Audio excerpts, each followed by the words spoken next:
Have you ever wondered why a man can dismiss a woman's voice with ease, yet lose sleep the moment she says nothing at all? Why her silence stalks his mind more viciously than any argument, any tear, any plea? Because silence is the only language the ego cannot conquer. Her quiet does not fade, it spreads, like ink in water, like poison in the bloodstream of his certainty. In the beginning, she was noise, softness, explanation, accessibility. She translated her emotions into digestible offerings, shrinking her depths to fit the narrow belt of his convenience. Her voice was a bridge he walked across with dirty feet, never thinking it could collapse beneath him. And it did not until one day, she stopped rebuilding what he stepped on. She withdrew her words the way a queen withdraws favor, without announcement, without warning, without need for dramatics. He felt the shift before he could name it. The same silence he once weaponized against her became the very force that unmade him. He had used silence as neglect, as emotional starvation, as a tool of dominance. But hers was different. His silence was absence. Hers was judgment. His silence diminished, hers revealed. Men are not afraid of anger. They are afraid of the void that anger hides behind. A woman's fury gives him something to strike, something to mock, something to dismiss. But a woman without reaction is a mirror held to his shadow. In that reflection, he sees not her detachment but his irrelevance. He cannot sleep because silence removes fantasy.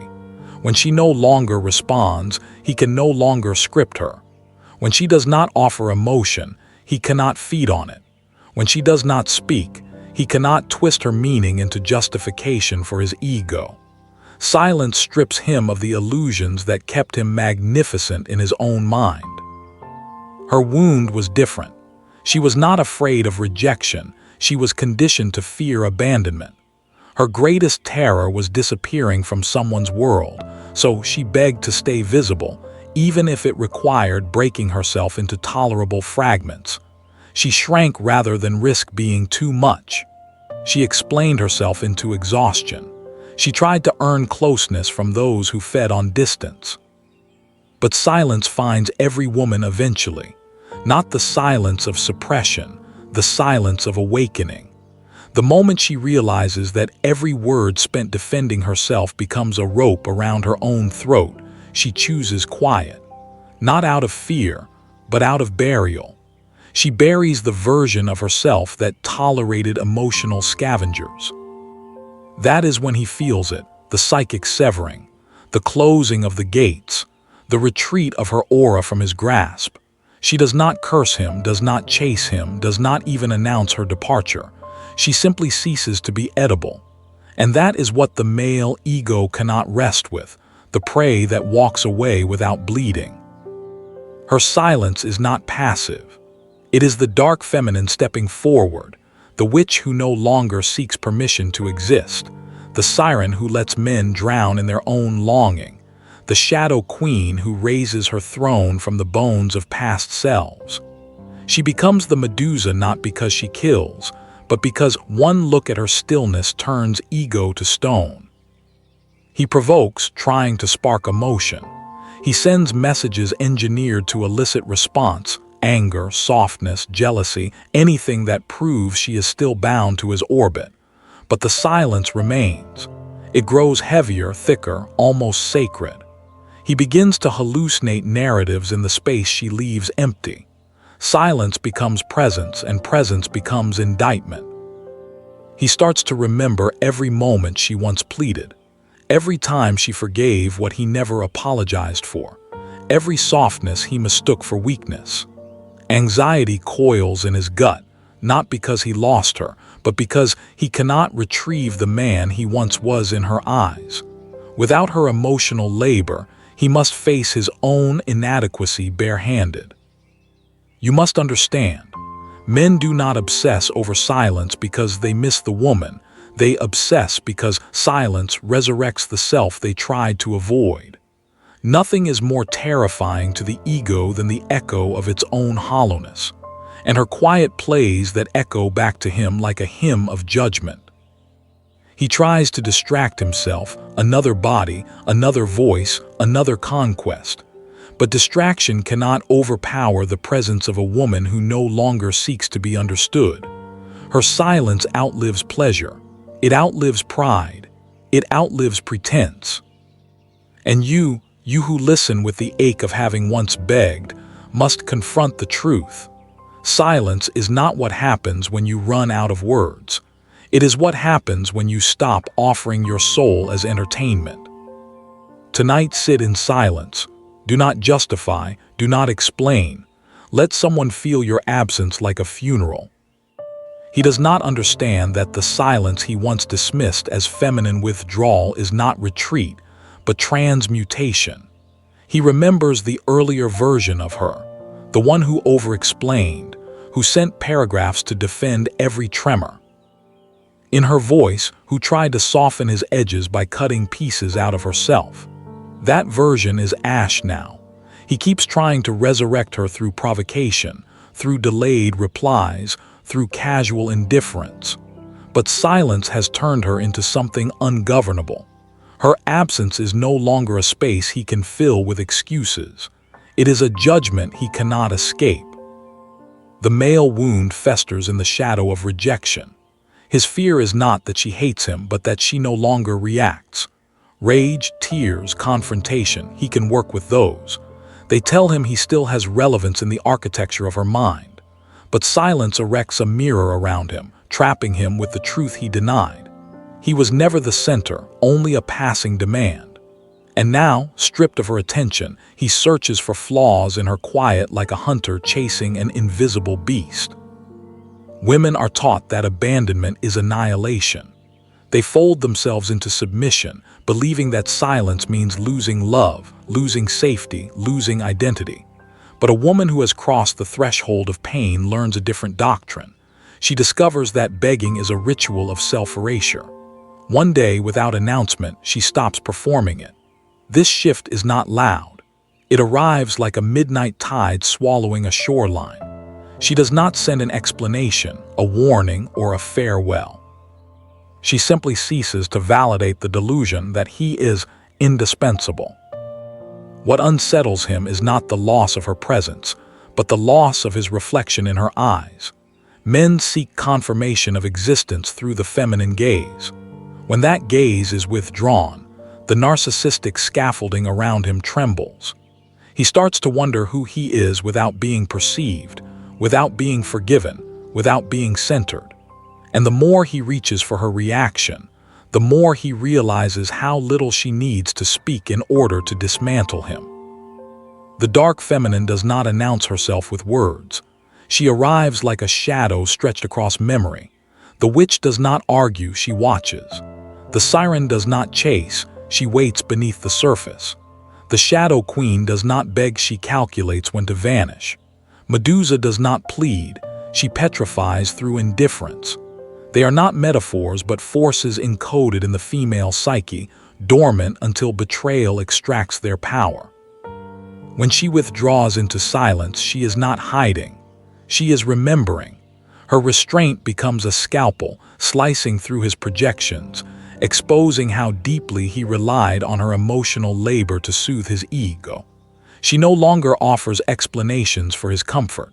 Her voice is no longer a pillow for his chaos. The quiet becomes a storm that does not thunder, it corrodes. He notices the difference in the way she breathes. Her posture does not bend. Her eyes no longer flicker with longing or panic. She does not anticipate his messages. She does not wait for his choices. The cord between them loosens not through declaration but through disuse. This is the silence that turns desire into dread, when she no longer positions herself as an option in his universe. Watch how he reacts to the void. He will attempt to summon her through old tactics, delayed confirmations, cryptic remarks, sudden nostalgia, half-hearted promises. These used to work because she feared losing the narrative. Now she lets the narrative die. She does not respond to emotional bait. She does not decipher contradictions. She lets confusion choke him in the silence he once applauded. When she speaks less, he hears more. Every unanswered call becomes an indictment. Every ignored attempt at conversation feels like a noose tightening around the illusion of control. He begins to study old messages, looking for signs of when her shift began. He replays moments of conflict, imagining the exact second she stopped perceiving him as irreplaceable. But the truth is simpler. The moment she realized she could survive without convincing him of anything, his significance evaporated. Silence is not dismissal of communication, it is the removal of access. It tells him, your words no longer penetrate, your chaos no longer reaches, your presence no longer dictates. He panics, but he hides it behind bravado. He speaks louder to hear himself, not because she is listening. Her quiet shows him what his voice sounds like without an audience. There is a command buried in the marrow of this transformation. Do not announce your withdrawal. Let your absence unfold like a season. Let those who once believed you would always explain, always wait, always soften, confront the barren ground they cultivated. Tonight, sit in silence. Do not justify. Do not explain. Let someone feel your absence like a funeral. He circles the silence like a wounded animal, unable to comprehend how the ground beneath him shifted without warning. There was no final argument, no slammed door, no dramatic declaration of endings. She simply stopped feeding his hunger for reaction. The absence of noise became the sharpest form of presence, and he feels it like frost against the spine. He remembers when she used to tremble at the thought of losing him. Now he trembles at the realization that she doesn't.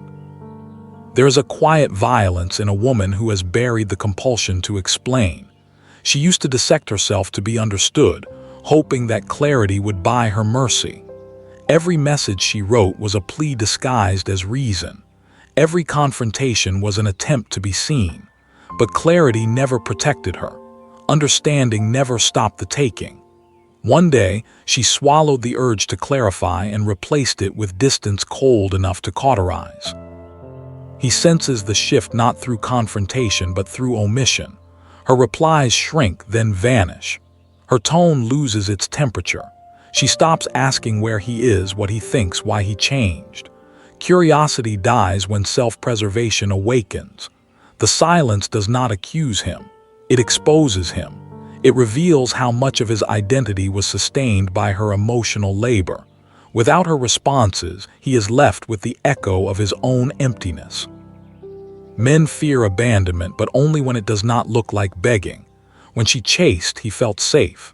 When she cried, he felt chosen. When she yelled, he felt powerful. Emotion meant investment, and investment fed his ego. But silence means divestment. Silence means she no longer believes he holds anything she cannot live without. The wound he carries is not that she left, but that she left without performing despair. She does not give him a narrative he can twist. She gives him nothing. And nothing cannot be negotiated. Nothing cannot be debated.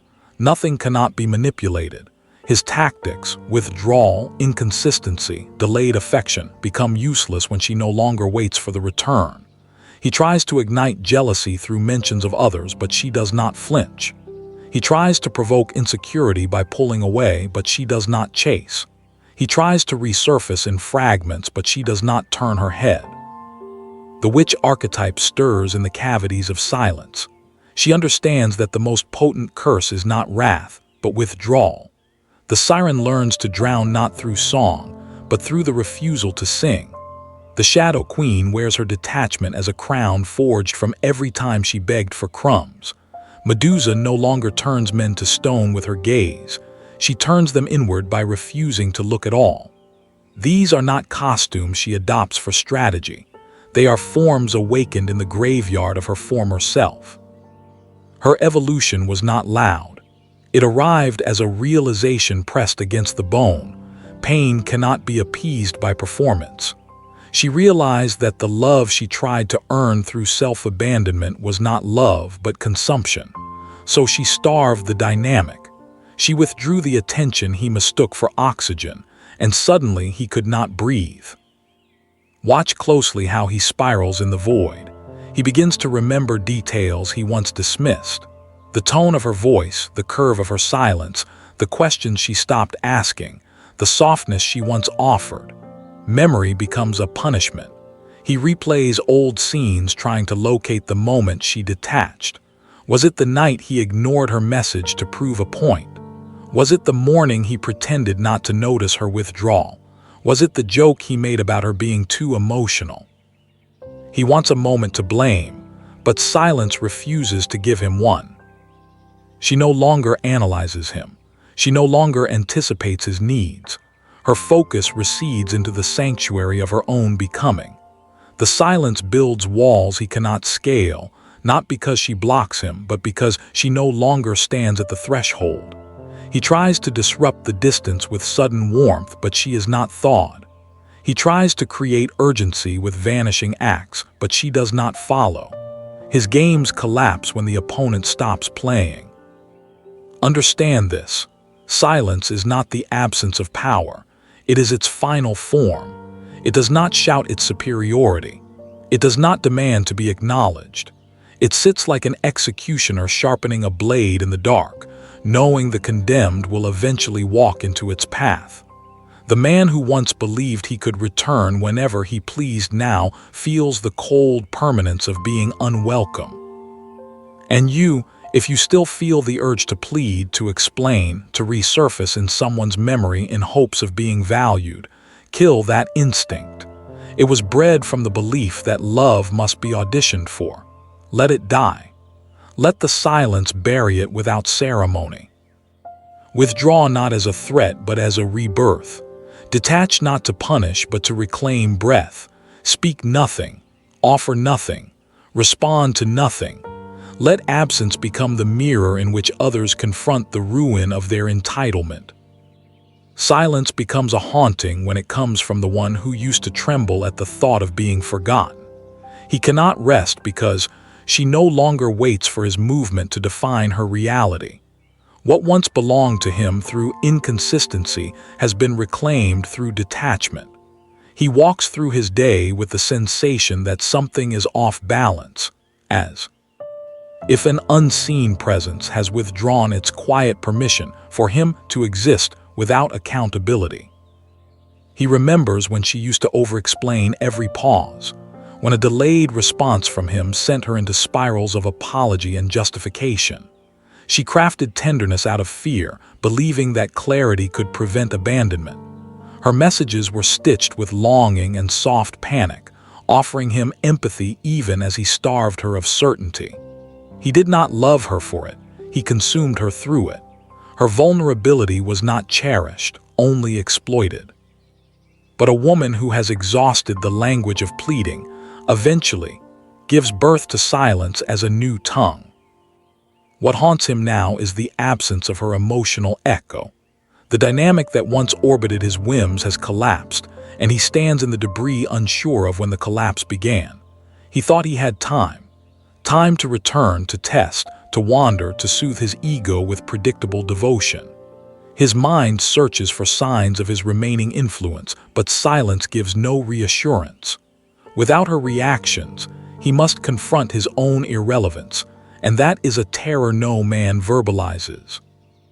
The male wound festers in the space between entitlement and fear of losing control, fear of being insignificant, fear that he was only ever powerful in relation to someone weaker.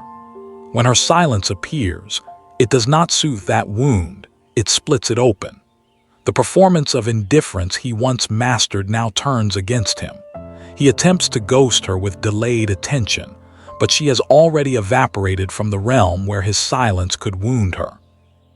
He cannot play absence against someone who has already mastered disappearance. She, on the other hand, was taught from girlhood to fear being too much, to shrink, to decode, to soothe, to stay available for when he finally decided she was worth hearing. Her wound was not rejection, it was self-erasure. She feared that her feelings would drive him away, so she hid them inside explanations and concessions. But suppression breeds revolt. The day she stopped asking for his understanding, something ancient took the throne within her. The witch archetype enters when a woman stops begging to be seen. This is not the softened mystic men romanticize. It is the dark intelligence that emerges when emotional starvation becomes clarity.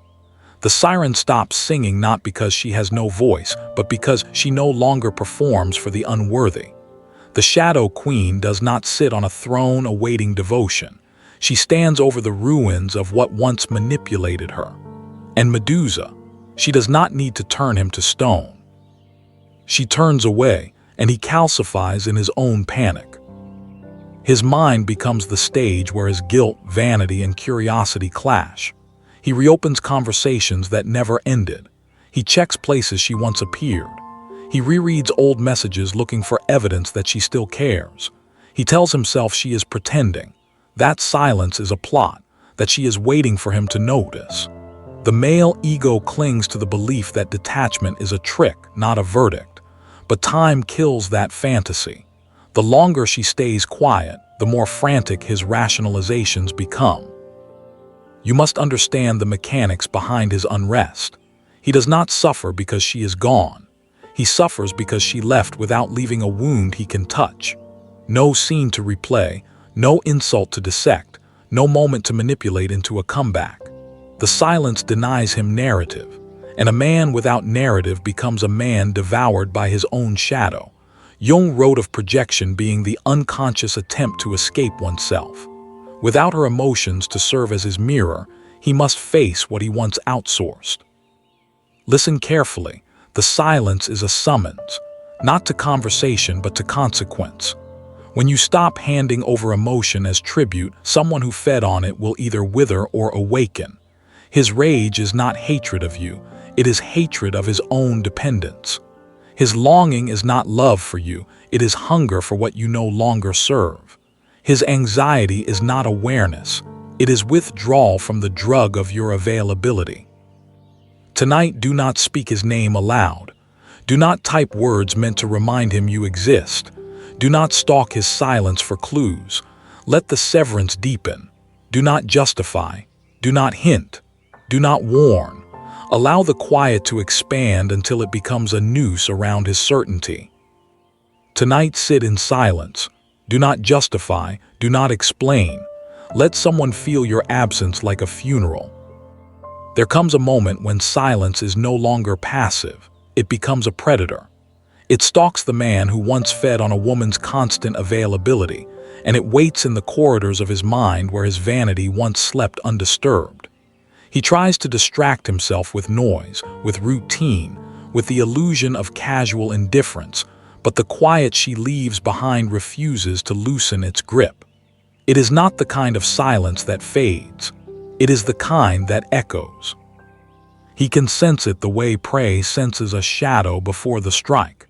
She used to orbit his inconsistency, always ret, earning to his gravity even when it tore pieces from her dignity. She used to check for signs he still cared, responses delayed, tone shifts, cryptic gestures made her scramble to re-earn the comfort he withheld. But something changed in the bone before it appeared in her behavior. A switch was pulled. A door closed without sound. He did not hear it because he was not listening. She is no longer a participant in the emotional economy that once enriched him. He cannot collect reactions from someone who has stopped producing them. Her silence is not empty. It is filled with every answer she used to beg for.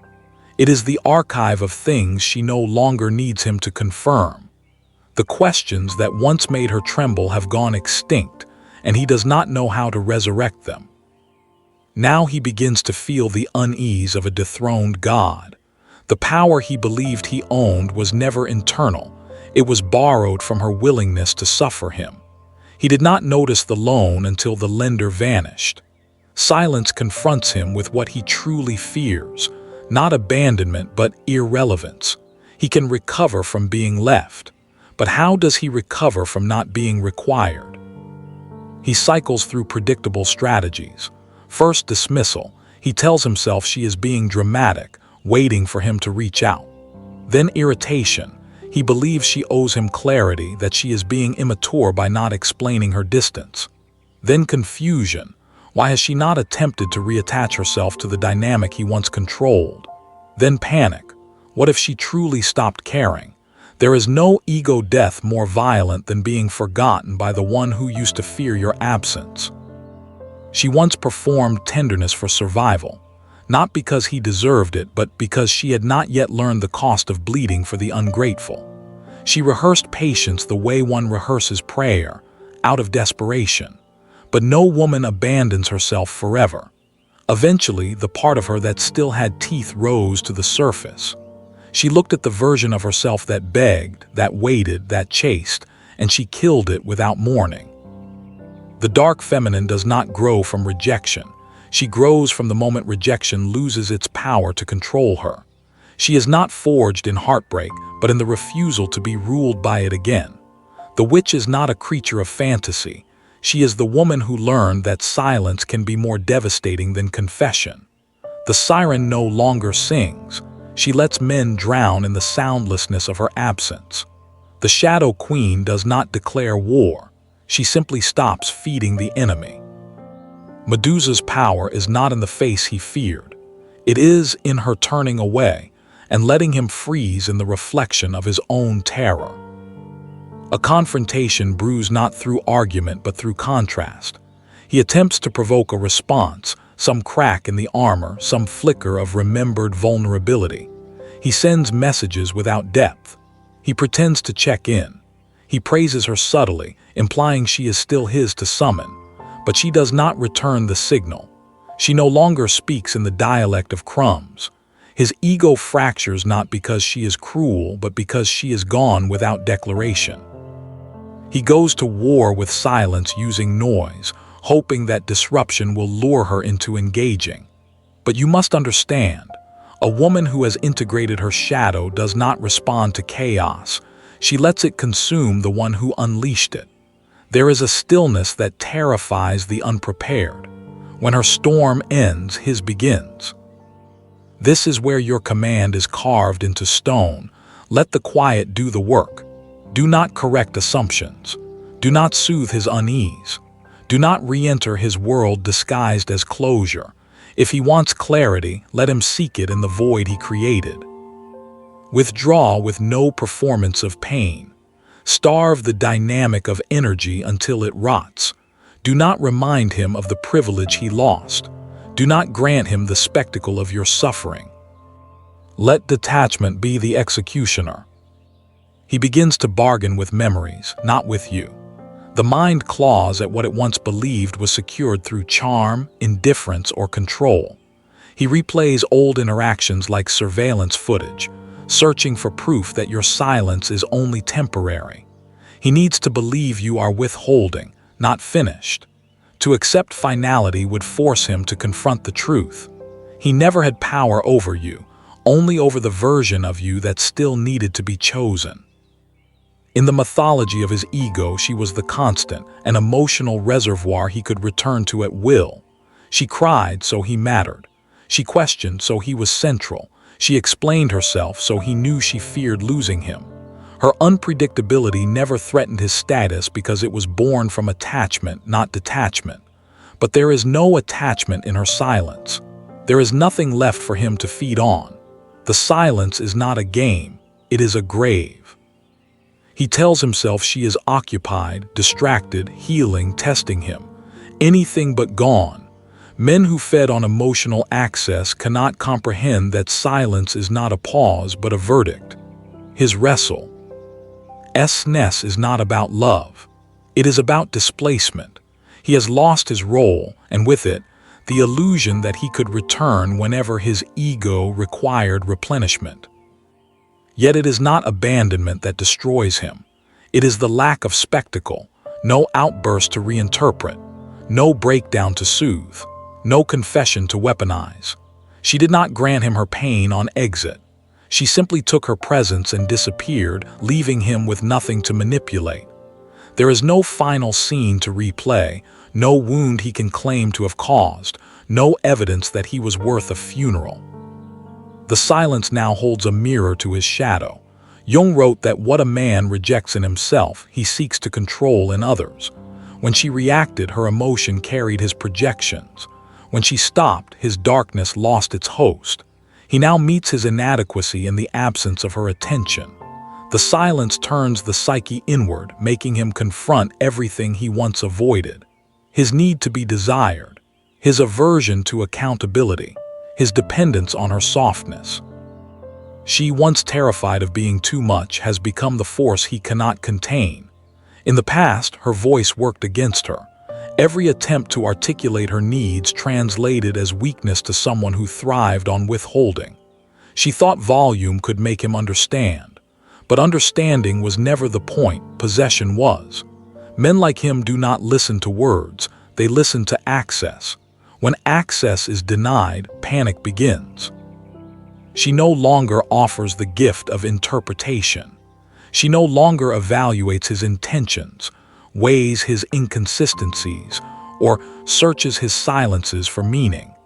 Her quiet is not uncertainty, it is sovereignty. There is no fear of abandonment because there is no longer a desire to belong to someone who must be reminded of her worth. He starts to imagine what she is doing without him, who she is speaking to, who now receives the softness he squandered. Obsession crawls into the cracks of his thoughts. He wonders if she will return when he decides to reappear. But return to what? The version of her he knew does not exist. Even if he knocks, she will not answer as the same woman. Silence is not a costume she wears. It is the skin she grew after the burn. And you listen without flinching. If there is any residue of longing left in your blood, extract it. Do not resurrect what the silence killed. Every time you resist the urge to reach out, the grave of your former self seals tighter. You do not owe him noise.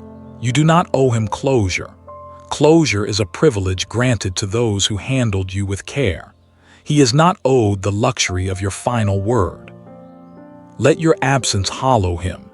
Let the unanswered messages turn his confidence into fever. Let the silence force him to acknowledge that the doorway has shut without sound, without ceremony, without warning. The next time his thoughts circle back to you, they will not land on ownership. They will crash on realization.